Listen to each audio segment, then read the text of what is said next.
My lesson today basically was on comprehension. Learners normally battle with inference, and therefore, I let the learners become more involved. I use a song to really enforce or to introduce the concept to them. Sometimes when you read in a story, the words are not all there for you. So being a good book detective will help you to find any clue. Infer, fall in what's not in the book. Infer, it's taking a much closer look. Thank you, class. Can you face forward again, please? Right. So our topic for today is about inference. Right. Can we just sit down? Now, who can tell me what's the word inference? Yeah, Tato? The word inference means to use your background knowledge and the clues of the pictures and the clues of the text and put them all together. It makes an inference. Right, good.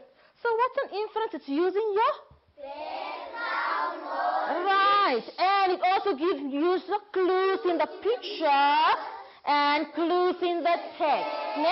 And you bring it all together and you make an inference. In other words, you will understand the story better and you will also understand what the author is trying to tell you. Sometimes it's not obvious. Sometimes you have to read between the lines to understand what the author wants to tell us. Now, I want you to tell the person next to you, what does the word inference mean? Learners then together in pairs will explain the concept or the meaning of inference. Why? Because learners learn better from each other and they become more involved when they can explain something to each other.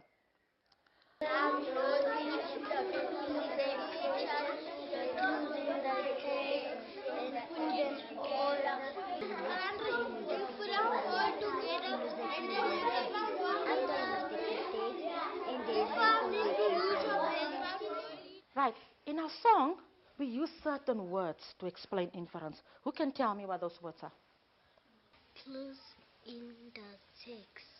It says in the song, be a good book detective. Sometimes when you read a story, the clues are not all there for you, so you have to find them. Okay, now I am going to show you and prove to you that we can make inference every day. I brought here my bag. And I'm sure all of you are wondering what's in this bag, isn't it? Yes. Because the clues in this bag will tell you more about me, will tell you something about me, isn't it? Yes. Right. So we're going to ask one Jodidia. Jodidia, you come and sit here, and you're going to pull some of the things out. Okay? And then you are going to make an inference about me.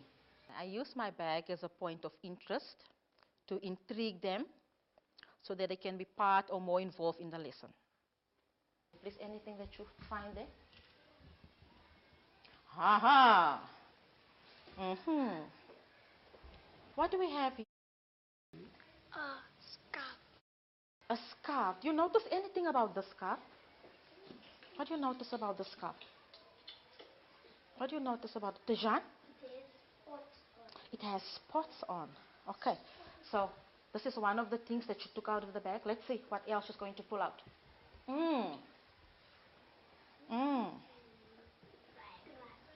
What? A driver's license. Not just any license, it's a driver's license. Okay? What else? What else? What else? What else? What else? What else? Yes, look what's it? A spur card. Does that tell you something about me? Yes. Okay. What do we have here? Yeah, Master Chava. A Bible.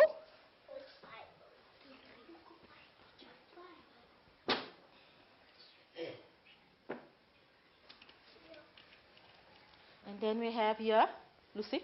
Yeah. earphones. Right. So we're going to use these things. We're going to use these things. Thank you, Jadida. And you're going to make inference about me on those items that they took out. Okay? Can we do that? Yes. Okay, let's start with the earphones. Thank you, Jadida. You may sit down. Right.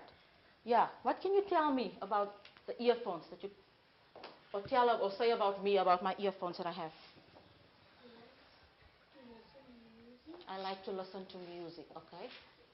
I like to listen to music, okay? That's one inference you can make about me. Now, what else can you tell me about my spotty scarf that I have?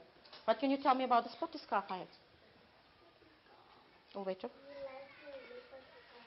It's my? It's my favorite scarf. Right. It's my favorite scarf. And what else? What else can we put here? Tato? Leopards are my favorite animals. Very good. I introduced the poster to the learners using different questions. Trying to set the background and using their inferences to get to what we're going to read about. Now, have you ever been to a place like this? Have you ever been to a place like this? Oh, wait, too? No. No. Who has been at a place like this? Tato? You were at a place like this. Okay, now let's look at the clues in the picture. We don't know yet what the name of the place is, do we? But there's clues there. There's water there. So this might be a what? A river or a sea. We don't know yet. Nah. Okay, but it's giving us a clue. Nah. Right, what else? What else? What else? What else? Yeah. The sand. The sand. Okay, now, if you look at the picture, where do you think this place is? Where do you think this place is then? We have lots of trees. We have sand here. We have water here. So, what can we say? Where is this place? Or where do we find this place? Or where is this place? Yeah, Kiara? She thinks it's at the zoo. Okay, that's a good answer. Okay, what do you say, Tato? You think it might be where? She thinks it's at the jungle, in a jungle. Okay. It might be in a forest. Okay. Right, so, do you think there's people living here? No. Do you think people are living here? Now, who do you think you can find? What can you find in this jungle here? What can you find? What can you find? What can you find? Elephants. Okay. Yeah. Crocodiles. All right. Wild animals. That's a good name. Wild animals are animals like lions, elephants. What else? Warthogs, baboons, buffaloes. So this is a place where you will find wild animals. I'm going to introduce you quickly to a few animals that I have here that we might find in a jungle. Right, one of them is the elephant. Okay. Then we have the warthog. Okay. It's a type of a wild pig. Okay. Right. Then we also have here a crocodile. And right. So these are some of the animals that we might find in our story.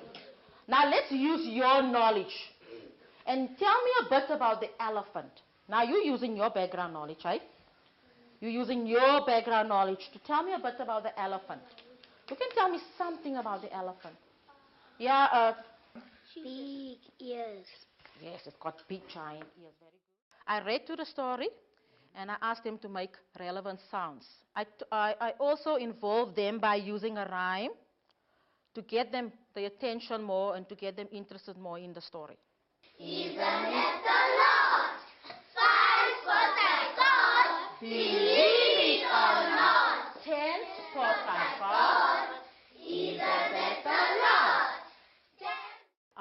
stopped at several times during the story and I engaged them in questioning. Learners gave me the answers, and from there they came to their desk and they work in pairs. Then in their groups, they each receive a picture where they have to discuss the picture and then find inferences based on the picture and also find the clues and write that also down.